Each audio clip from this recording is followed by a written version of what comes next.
Om Shanti. Spark audio book का नाम है परिवर्तन की प्रक्रिया और परमात्मा, पार्ट 7।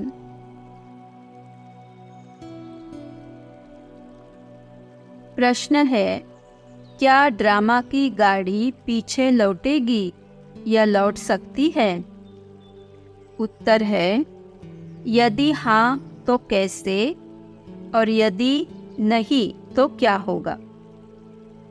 वास्तव में ड्रामा की गाड़ी पीछे तो नहीं लौटेगी, अर्थात हम जिन साधन सुविधाओं का प्रयोग कर रहे हैं वे और ही आगे बढ़ने हैं, परंतु हमको उनके प्रयोग में आगे के लिए सावधानी रखना आवश्यक है।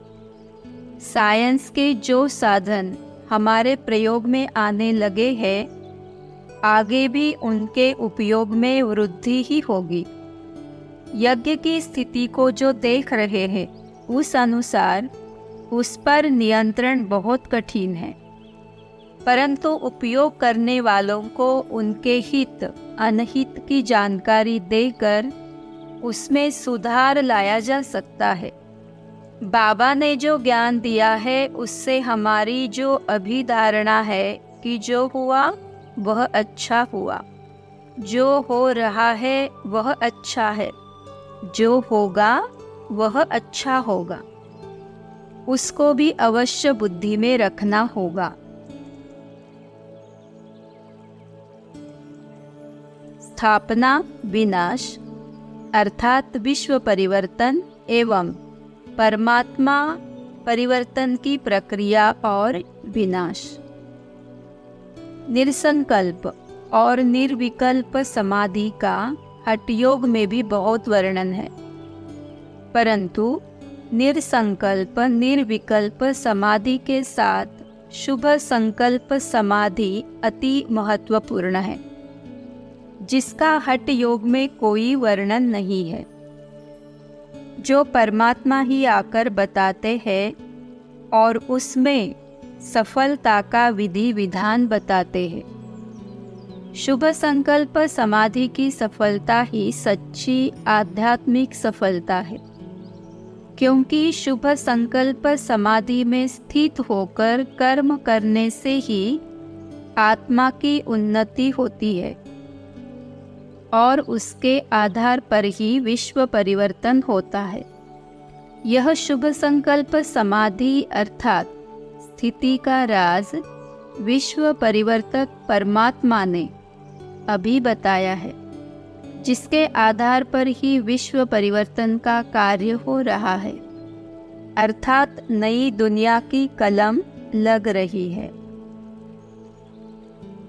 सृष्टि चक्र के हिसाब से परम धाम में आत्मा निर्संकल्प रहती है, सतयुग त्रेता में निर्विकल्प होती है और पुरुषोत्तम संगम युग पर परमात्मा से यथार्थ ज्ञान पाकर आत्मा शुभ संकल्प को धारण कर विश्व कल्याण अर्थात विश्व परिवर्तन का कर्तव्य करती है, जिसके आधार पर नए विश्व का नवनिर्माण होता है।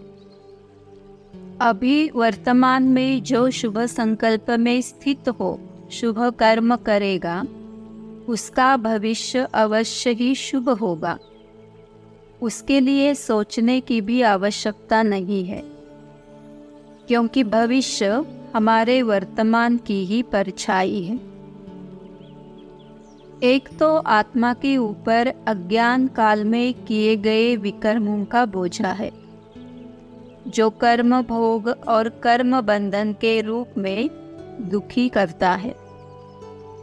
दूसरे, ज्ञान में आने के बाद, ड्रामा के ज्ञान को समझने के बाद उसकी धारणा न कर पाने से अनेक संकल्प विकल्प शुभाशुभ की आशंका के वशीभूत होकर विकर्म करते हैं। अनेक आत्माओं के संबंध बिगड़ते हैं, जिससे अज्ञान काल से कई गुना बोझा आत्मा पर चढ़ जाता है। जो आत्मा को दुखी करता है। ड्रामा के ज्ञान की सही धारणा हो तो 1 सेकंड में निराकारी स्थिति में स्थित हो परम शांति, परम शक्ति की अनुभूति होती है। अकाल तख्त नशीन होने से साक्षी बन विश्व नाटक को देखने और ट्रस्टी बन पार्ट बजाने से परम सुख की अनुभूति होती है तथा अव्यक्त स्वरूप में स्थित हो अव्यक्त रूपधारी बाप दादा के साथ विश्व कल्याण का कर्तव्य करते हुए परमानंद की अनुभूति सदा होती है। जो यथार्थ रीति पुरुषार्थ करते हैं उनको यह अनुभूति सदा ही होती है। ऐसे अनुभवों में रहने वाली आत्मा कब विनाश की प्रतीक्षा नहीं करेगी। विचार करें और देखें कि बाबा ने हमको क्या नहीं दिया है। ड्रामा का ज्ञान, कर्मों का ज्ञान, जो हुआ सो अच्छा हुआ, अच्छा होगा। जीवात्मा अपना आप ही मित्र है और आप ही अपना शत्रु है। आत्मा को जो तन मन धन जन मिला है उसका वह दृष्टि मात्र है, आदि आदि का ज्ञान। वास्तविकता ये है कि अपनी प्राप्तियों को देख उनका उपयोग करके सुख लेने वाला सदा ही संगम युग के आनंद में रहेगा। दूसरों की प्राप्तियों को देखने वाला सदा ही राग, द्वेष, ईर्ष्या, घृणा, भय, चिंता, शुभाशुभ की आशंका, अहंकार हीनता की आग में जलकर दुखी होता रहेगा और दुखी होने के कारण विनाश की प्रतीक्षा करेगा। बाबा ने हमको विनाश के लिए यह ज्ञान नहीं दिया है। बाबा ने तो अतीन्द्रिय सुख का अनुभव करने के लिए यह ज्ञान दिया है।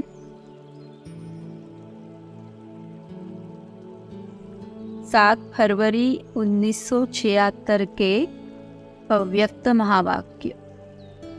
अभी समय की गति को जानते हुए परिवर्तन शक्ति को स्वयं प्रति लगाओ। समय का परिवर्तन नहीं देखो, लेकिन स्वयं का परिवर्तन देखो। समय के परिवर्तन का इंतजार बहुत करते हो, लेकिन स्वयं के परिवर्तन के लिए कम सोचते हो। स्वयं रचयिता हो, समय रचना है। रचयिता अर्थात स्वयं के परिवर्तन से रचना अर्थात समय का परिवर्तन होना है। परिवर्तन के आधार मूर्त स्वयं आप हो। समय की समाप्ति अर्थात इस पुरानी दुनिया के परिवर्तन की घड़ी आप हो। सारे विश्व की आत्माओं की आप घड़ियों के ऊपर नज़र है कि कब यह घड़ियाँ समाप्ति का समय दिखाती है। आपको समय का इंतज़ार है क्या? हलचल है अथवा अचल हो? क्या होगा, कब होगा, होगा या नहीं होगा?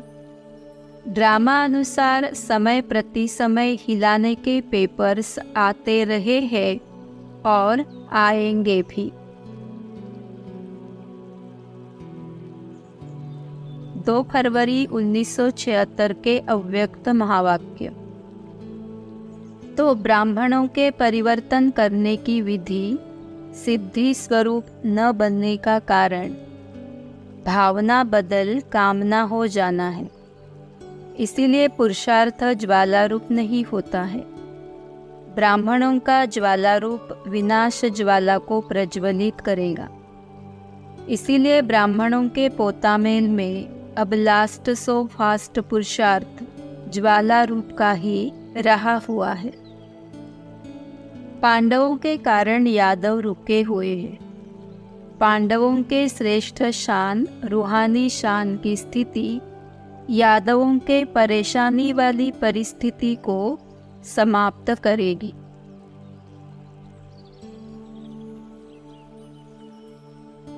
18 जनवरी 1977 के अव्यक्त महावाक्य। बाप दादा ने रिवाइज कोर्स के साथ रियलाइजेशन कोर्स भी दिया है। अब बाकी क्या रहा? क्या कमी रह गई है बाकी? नष्टो मोहा स्मृति स्वरूप हो गए कि अभी होना है? फाइनल विनाश तक रुके हुए हो क्या? विनाश का इंतज़ार तो नहीं कर रहे हो? संगम युग सुहावना लगता है व सतयुग? अगर स्वयं इस प्रश्न से प्रसन्न है तो दूसरों को भी प्रसन्न कर सकते हैं। 18 जनवरी 1977 के अव्यक्त महावाक्य। होता क्या है कि जब कोई क्वेश्चन करता है तो आप लोग स्वयं ही क्यों क्या में कंफ्यूज हो जाते हो, इसीलिए दूसरे को संतुष्ट नहीं कर पाते हो। फलक से कहो, कल्याणकारी बाबा के इस बोल में भी कल्याण समाया हुआ है, उसको हम जानते हैं, आप भी आगे चलकर जानेंगे, डरो मत। ऐसे सोचकर उनसे किनारा नहीं करो। 18 जनवरी 1977 के अव्यक्त महावाक्य। बच्चे भी पूछते रहते हैं तो लोगों ने पूछा तो क्या बड़ी बात हुई?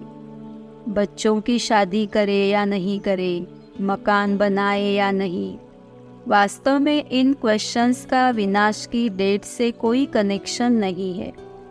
अगर धन है और ईश्वरीय सेवा में लगाना ही है तो मकान बनाना या वैसे ही प्रॉपर्टी रखना, उसका तो क्वेश्चन ही नहीं उठता। लेकिन आवश्यकता है और डायरेक्शन प्रमाण बनाते भी है तो उसका बनाना व्यर्थ नहीं होगा, जमा होगा। कोई कुछ कर नहीं सकता, कह नहीं सकता। जब चलती हुई भट्टी में भी पुंगरे सलामत रहे, यह तो कुछ भी नहीं है। कोई बाल भी बाका नहीं कर सकता है। साधारण साथ नहीं है, सर्वशक्तिमान का साथ है। इसीलिए निश्चय बुद्धि विजयंती। डेट बताने की ज़रूरत नहीं है। कभी भी फाइनल विनाश की डेट फिक्स नहीं हो सकती है। जब सब निश्चिंत होंगे तो डेट आ ही जाएगी। 22 जनवरी 1977 के अव्यक्त महावाक्य। निराकार सो साकार के मंत्र की धारणा से सेकंड में स्वयं का परिवर्तन सहज करेंगे तो इसेंसफुल बन जाएंगे। पहले आपने आप से पूछो कि स्वयं के परिवर्तन में कितना समय लगता है। व्यर्थ को परिवर्तन कर श्रेष्ठ बनाने में कितना समय लगता है। जो सोचा और किया, चेक किया और चेंज किया, ऐसी तेज स्पीड की मशीनरी है। वर्तमान समय ऐसे स्वयं के परिवर्तन की मशीनरी फास्ट स्पीड की चाहिए, तब ही विश्व परिवर्तन की मशीन तेज होगी। अभी स्थापना के निमित्त बनी हुई आत्माओं के सोचने और करने में अंतर है। ऐसे विनाश के निमित्त बनी हुई आत्माएं सोचती बहुत है लेकिन कर नहीं पाती है। तो अब बाप समान बनने के पहले इस एक बात में समान बनो, अर्थात स्वयं के परिवर्तन करने की मशीनरी तेज करो। स्वयं के परिवर्तन से विश्व परिवर्तन होगा। विश्व परिवर्तन की डेट नहीं सोचो, स्वयं के परिवर्तन की घड़ी निश्चित करो। स्वयं को संपन्न करो तो विश्व परिवर्तन का कार्य संपन्न हो ही जाएगा। विश्व परिवर्तन की घड़ी आप हो। संपूर्णता का सूर्य उदय होना अर्थात रात का अंधकार समाप्त होना। विश्व परिवर्तन के आधार मूर्त आप हो।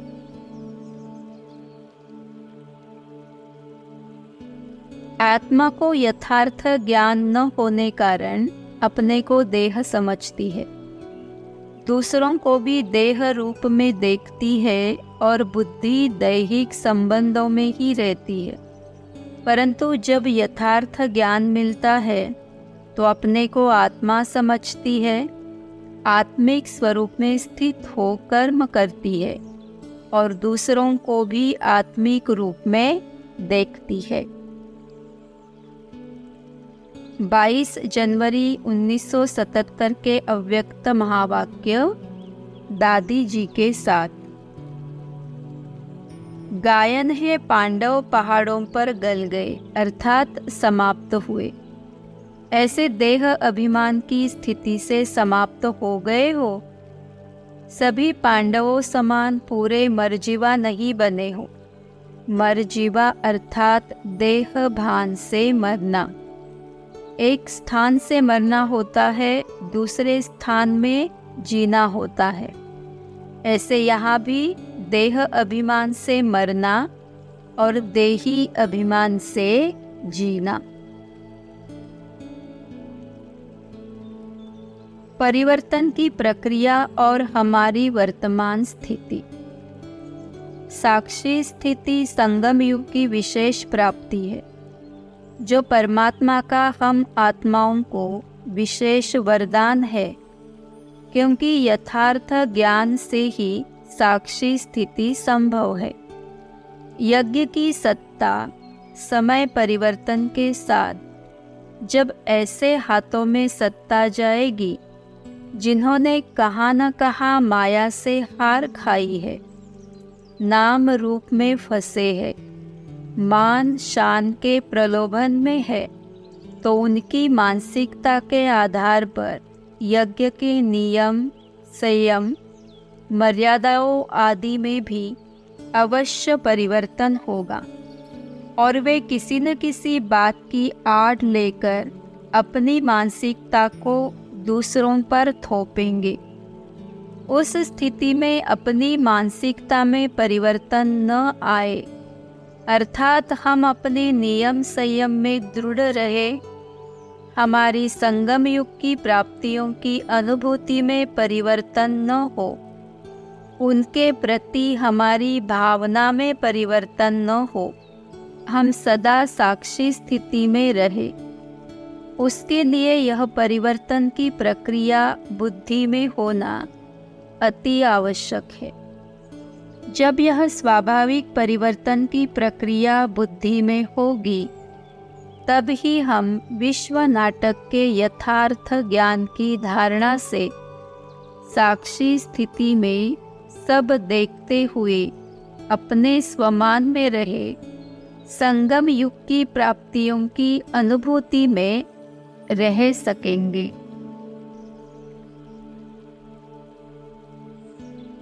यह विश्व नाटक सतत परिवर्तनशील है, जिसका यथार्थ ज्ञान सागर बाबा ने हमको दिया है और सदा खुश रहने के लिए श्रीमत भी दी है। उसका विधि विधान भी बताया है। इस विश्व नाटक के यथार्थ ज्ञान को बुद्धि में रखकर हम अपनी स्थिति पर विचार करें और उस अनुसार यथार्थ पुरुषार्थ करें, तो ही हम सदा खुश रह सकते हैं। बाबा ने हमको हमारी 3 स्थितियों निराकारी, आकारी और साकारी तथा सृष्टि चक्र में हमारे 5 गौरवमय ग्रेसफुल स्वरूपों अर्थात देवता, पूज्य, ब्राह्मण, अरिष्ता और मूल स्वरूप परम धाम में चमकता हुआ सितारा, उसका ज्ञान भी दिया है और अनुभव भी कराया है। यदि हम अपने सामने अपनी 3 स्थितियों और 5 स्वरूपों को रखें तो सदा ही खुश रहेंगे, क्योंकि निराकारी स्वरूप में तो दुख अशांति का प्रश्न ही नहीं है, परंतु अभी साकार में रहते निराकारी स्थिति परम शांत, परम शक्ति संपन्न है। आकारी रूप में बाप दादा के साथ विश्व कल्याण का कर्तव्य परमानंदमय है। साकार में अपने आत्मिक स्वरूप में स्थित होकर विश्व नाटक के विधि विधानों को बुद्धि में रखकर इसकी एक एक बात पर विचार करें तो यह परम सुखमय स्थिति है, क्योंकि यह विश्व नाटक अनंत अद्भुत रहस्यों से परिपूर्ण परम सुखमय है। भले बाबा ने बताया है और वास्तविकता भी है कि यह सुख दुख का खेल है। इसमें आधा कल्प सुख और आधा कल्प दुख का पाठ है, परंतु यह विश्व नाटक परम न्यायपूर्ण है। इसलिए हर आत्मा के पार्ट का आधा समय सुख और आधा समय दुख का पार्ट चलता है। सुख और दुख दोनों का इसमें क्या महत्व है वह भी विचारणीय है। दुख से ही सुख का महत्व है, अर्थात जिसको दुख का जितना अनुभव है उसी अनुपात में वह सुख का अनुभव करता है। इस विश्व नाटक के विधि विधानों पर विचार करें तो यह एक्यूरेट, कल्याणकारी और पूर्ण न्यायपूर्ण है। समय के अनुरूप हमको परिवर्तन करना ही होता है, परंतु हमको क्या परिवर्तन करना है और क्या नहीं करना है इसकी भी समझ चाहिए। इस परिवर्तन की प्रक्रिया को समझकर हम परिवर्तन करेंगे, तब ही हमारी स्थिति चढ़ती कला की होगी। किसी महापुरुष ने कहा है, events can't change but we can change our attitude towards events. बाबा ने हमको इस विश्व नाटक का यथार्थ ज्ञान दिया है, जिसके अनुसार ये महावाक्य तो सत्य सिद्ध होते ही है, परंतु बाबा ने हमको जो ज्ञान दिया है उसके अनुसार यह विश्व नाटक सतत परिवर्तनशील है और कल्प कल्प हूबहू पुनरावृत्त भी होता है। साथ ही यह राज भी बताया है कि जो हुआ वह अच्छा हुआ, जो हो रहा है वह अच्छा है और जो होगा वह भी अच्छा होगा। परिवर्तन की इस प्रक्रिया को जानने और समझने एवं आत्मसात करने से आत्मा सदा खुशी में रहती है और रहेगी भी।